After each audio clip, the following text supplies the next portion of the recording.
আমরা কোকসার থেকে দুপুর লাঞ্চ করে বেরিয়ে পড়লাম। এখন বাজে হচ্ছে 3:10। আর আমাদের যাত্রা কিন্তু এখনো 84 কিলোমিটার বাকি আছে। যদিও বা এখানে দেখাচ্ছে 2 ঘন্টা, কিন্তু এর বেশি লাগবে, 3 ঘন্টা 4 ঘন্টাও লাগতে পারে, কোনো ঠিক নেই। আর কোকসারের চেকপোস্টের পরে কিন্তু অ্যাভেলেবেল খাওয়ার দোকান আছে, এইখানে খেয়েই কিন্তু সামনে এগোতে হবে, নাহলে সামনে কিন্তু আর সেরকম কোনো জায়গা নেই খাওয়ার। থ্যাঙ্কস, প্লিজ ভিজিট অ্যাগেইন, ওইটা ওই দিক দিয়ে আসার সময় তখন পড়বে।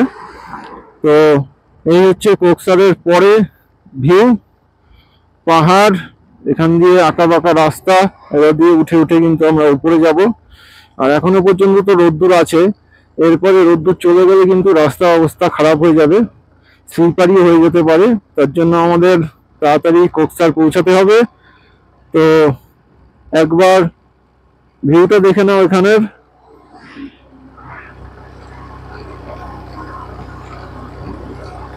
এখনো পর্যন্ত কিন্তু সেরকম ঠান্ডা লাগছে না, রোদ্দুর চলে যাওয়ার পরে হয়তো তোমার সেই ঠান্ডা লাগবে। তো চলো আর বেশি কথা না বাড়িয়ে আমরা আমাদের গন্তব্যের দিকে তাড়াতাড়ি পৌঁছানোর চেষ্টা করি।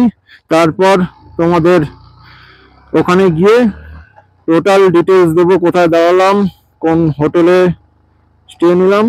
তো চলো সামনে এরকম ভিউ দেখতে দেখতে সামনের দিকে এগিয়ে যাই।